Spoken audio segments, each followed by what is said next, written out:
رمضان میں سب کی بخشش ہو جاتی، سب کی، 4 آدمی نہیں بخشے جاتے، 4 قسم کے مرد عورت۔ اللہ تعالیٰ ہماری حفاظت فرما دے۔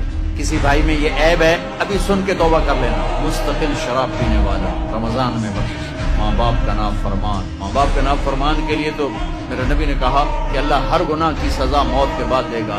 ماں باپ کے نافرمان کو یہیں سے شروع کرے گا اور آگے تک لے کے جائے گا۔ کفر شرک کی سزا بھی موت کے بعد، زنا شراب جوے کی سزا سود کی موت کے بعد۔ ایک گناہ ماں باپ کی دل آزاری، دل دکھانا، اللہ یہاں سے یہ سزا شروع کرتا ہے اور آخر تک پھر چلاتا ہے۔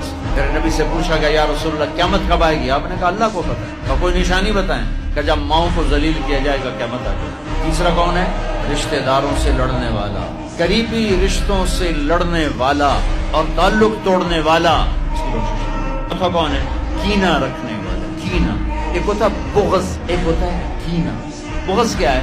کہ مجھے انصر بھائی سے نفرت ہے، یہ بغض۔ اور کینہ کیا ہے؟ کہ میں ان کو نقصان پہنچانا چاہتا ہوں۔ تو یہ 4 برائیاں معاف نہیں ہیں۔ ہاں کوئی توبہ کرے تو سب معاف ہوگا، سب معاف ہوگا، سب معاف ہوگا۔